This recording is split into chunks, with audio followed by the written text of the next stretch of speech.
Hello साथियों, मैं हूं आपका दोस्त नटेन सिंह और हम अनुच्छेद संग्रह में संविधान के बारे में जान रहे थे।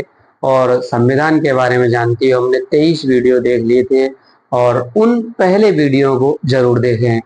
हमने संविधान के संबंध में 10 भागों के बारे में जान लिया था, तो 11वां जो भाग था हमारा केंद्र राज्य संबंध के विषय में जो जानकारी देता है वो उसको हम यहाँ पर चर्चा कर रहे थे, उसके बारे में जानकारी प्राप्त कर रहे थे और कुछ अनुच्छेदों के बारे में हमें जानकारी प्राप्त कर ली है। तो यहाँ पर हमें एक चीज देखने की है कि जो भी हमें सफलता पानी है या हम जिस चीज में लगे हुए हैं उस चीज में यदि अनवरत प्रयास नहीं करते हैं तो हमें सफलता मिलने के चांस नहीं रहते। तो इसलिए साथियों, आप इन वीडियो को 2 बार जरूर देखें और नोट जरूर करें और नोट करने के बाद में देखें, आपको निश्चित रूप से फायदा होगा और बहुत ही अच्छी तरह से स्मरण हो जाएंगी ये सारी चीजें। तो हम देखते हैं संविधान के अनुच्छेदों को, जिनमें कि हमने देखा था कि विधायी संबंधों के विषय में हम बात कर रहे थे, केंद्र राज्य के विधायी संबंध। और उन विधायी संबंधों के संबंध में हमने कुछ महत्वपूर्ण अनुच्छेदों को देख लिया था, जिनको हम यहाँ रिपीट कर लेते हैं। 246 जो कि ये बताता है कि केंद्र राज्य जो संबंध हैं, उन जो विधायी संबंध है अर्थात विधि जो केंद्र कौन से विषय पर बनाएगा, राज्य कौन से विषय पर बनाएगा। तो 246वां अनुच्छेद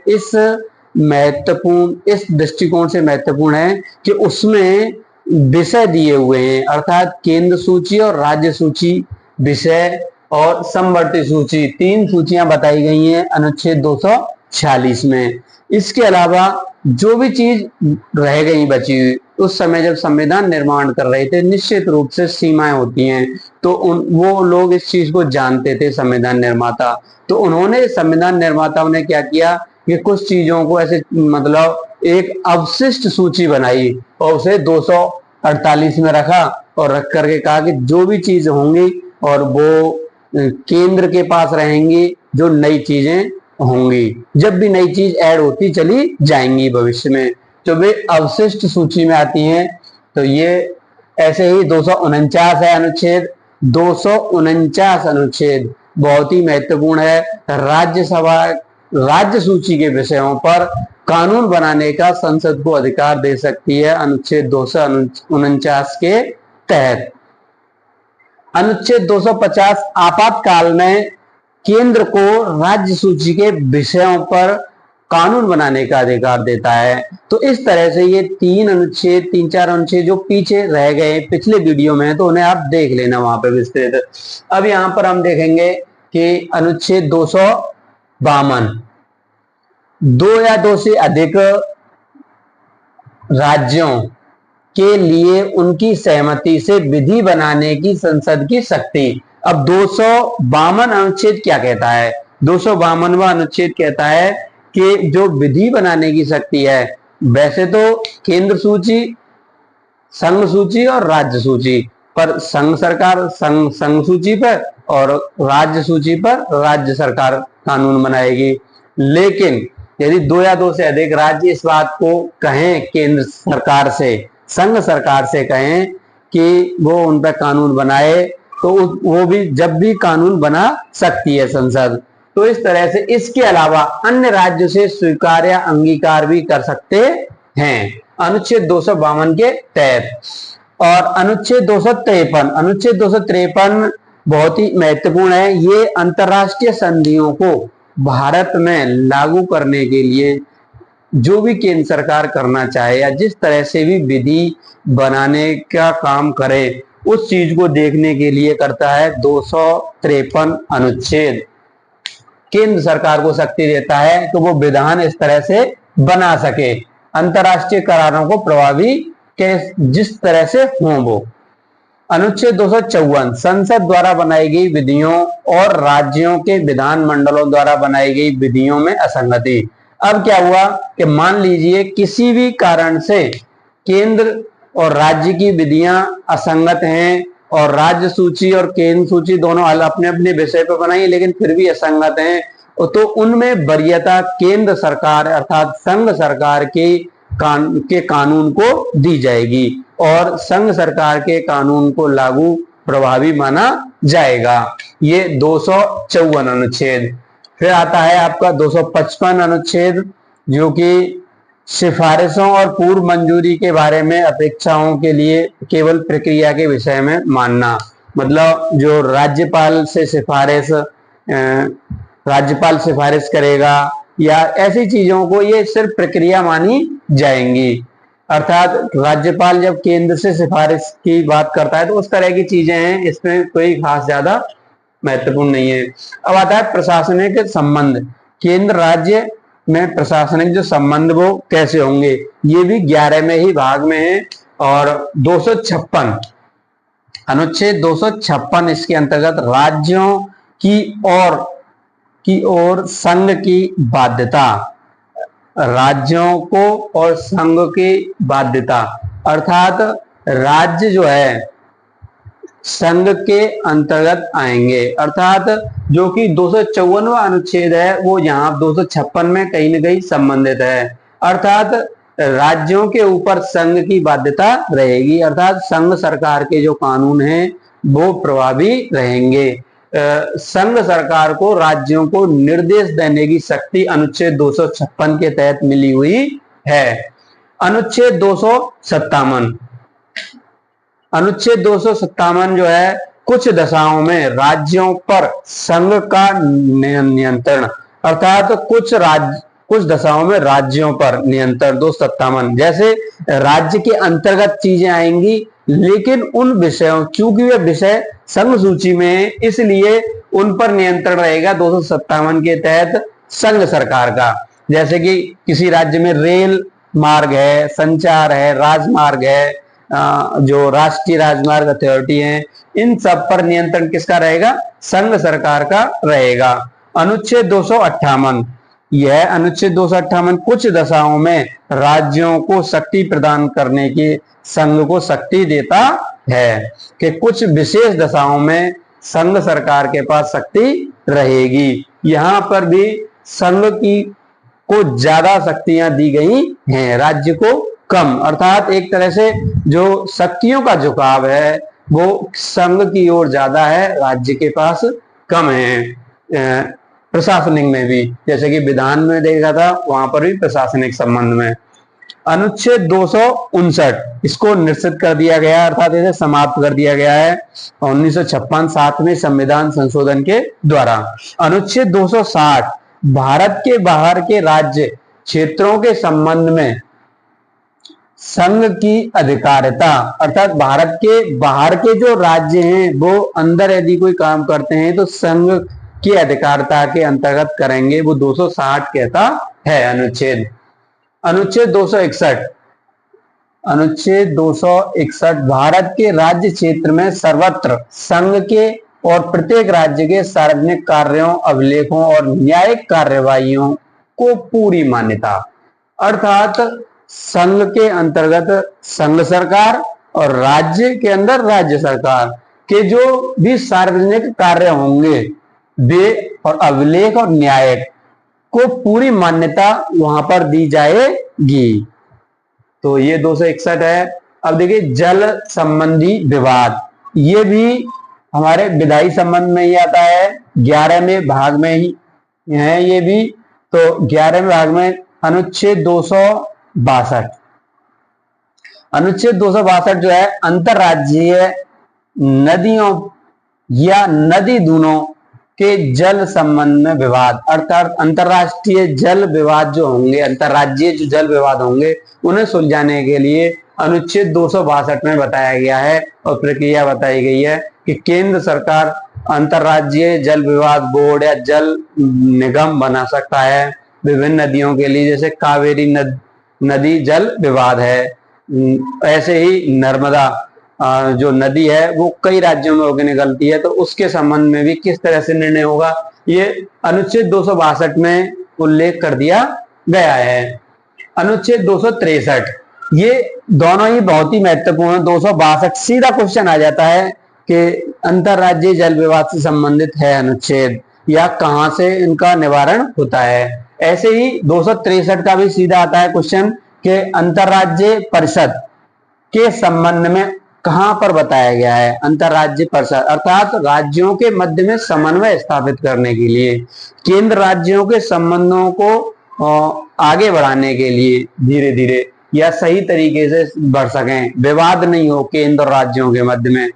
ये विवाद जब ज्यादा होता है जब केंद्र में अलग पार्टी की सरकार होती है और राज्य में किसी अलग पार्टी की सरकार होती है, किसी अलग दल की होती है या गठबंधन की होती है, तो वहां पर ये विवाद होते हैं। उनके लिए अनुच्छेद 263 अंतर्राज्यीय परिषद के संबंध में बात करता है, अर्थात अंतर्राज्यीय परिषद गठन की बात की गई है यहाँ पर कि उनके मध्य किस तरह से संबंधों को आगे बढ़ाया जाए, गठन कर लिया जाए और फिर उन्हें बढ़ाने की विधि बना ली जाए। यहाँ पर हमारा भाग 11 समाप्त होता है, जो कि बहुत ही महत्वपूर्ण थे, जिसमें 4-5 अनुच्छेद थे, उन्हें एक बार फिर देख लेंगे। अभी भाग 12 को देखते हैं। भाग 12 जो है वित्त, संपत्ति, संविदाएं और बाद, वित्त के, संपत्ति और संविदा तीनों के संबंध में बताता है और उनके बाद जो होते हैं किस तरह से होंगे या उन कैसे सुलझाया जाएगा, उसके बारे में भाग 12 में वर्णन किया गया है और इसे हम यहाँ पर देखते हैं। अनुच्छेद 264 जो है सामान्य जानकारी, परिभाषाएं दी गई हैं इसकी, क्योंकि वित्त संबंधित है, बहुत सारी चीजें आती हैं, तो अनुच्छेद 64 में सामान्य जानकारी है। अनुच्छेद 65, 265 अनुच्छेद, ये बहुत ही महत्वपूर्ण है, इसे एकदम से नोट कर लें आप कि 265 जो है विधि के प्राधिकार के बिना करों का अधिरोपण नहीं न किया जाना, अर्थात विधि के कोई कानून बनाए बगैर कोई किसी भी प्रकार का नए कर का अधिरोपण नहीं किया जाएगा, अर्थात केंद्र सरकार भी नहीं कर पाएगी और उसे विधि बनानी पड़ेगी पहले। इसके बाद आता है अनुच्छेद 266, 266 नोट करें, 266 ये भारत में और राज्यों में संचित निधि के बारे में बात करता है। संचित निधि बनाई जाएगी तथा उनमें सभी राशियां लोक लेखे की जाएंगी या जमा किए जाएंगे, अर्थात भारत की जो भी आय होगी वो भारत की संचित निधि में और राज्य की जो भी आय होगी वो राज्य की संचित निधि में जमा किए जाएंगे।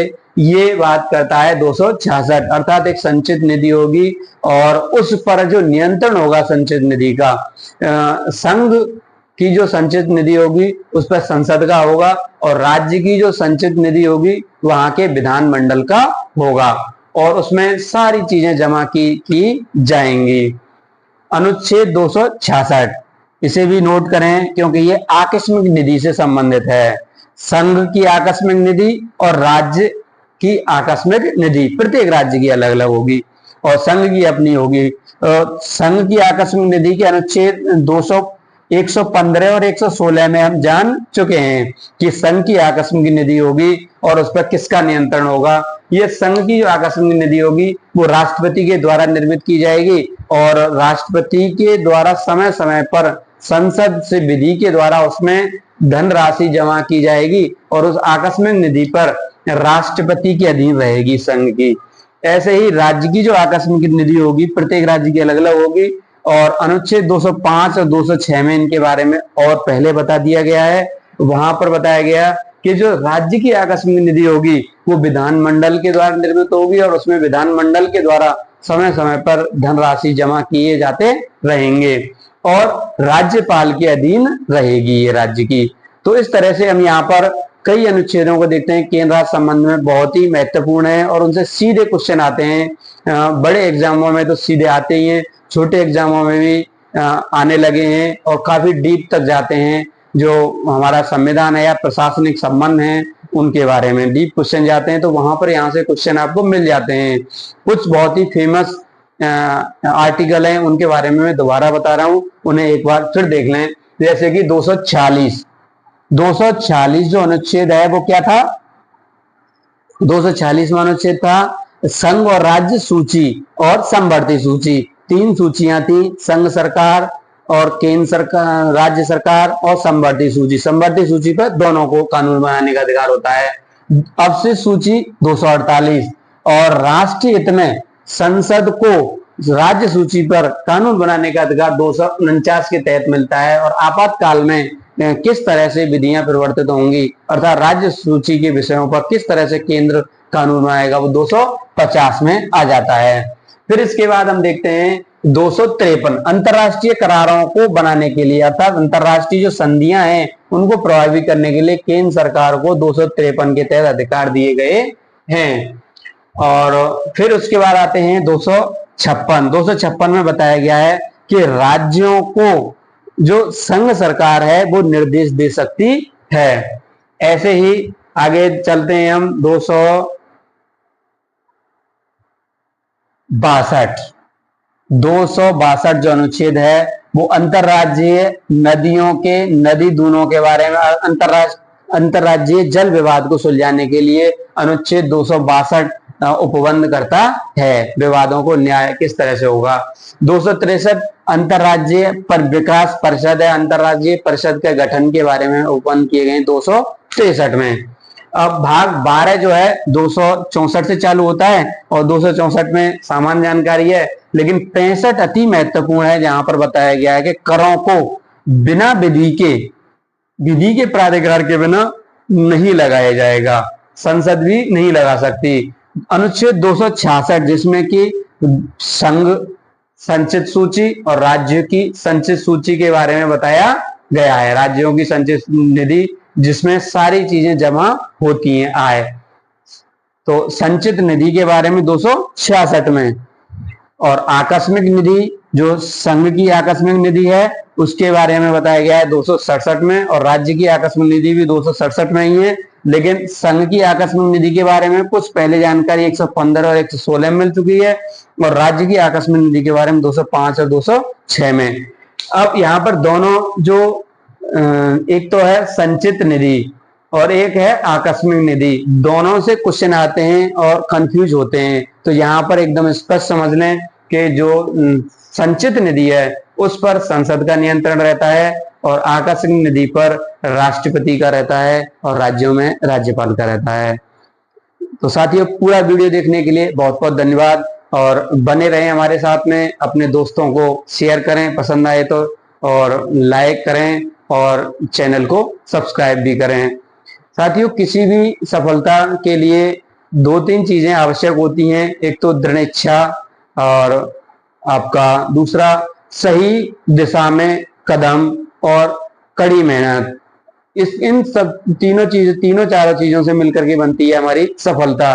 तो उसके लिए आप लगे रहें और हमारे चैनल को पूरा वीडियो देखा इसके लिए बहुत बहुत धन्यवाद। Thank you.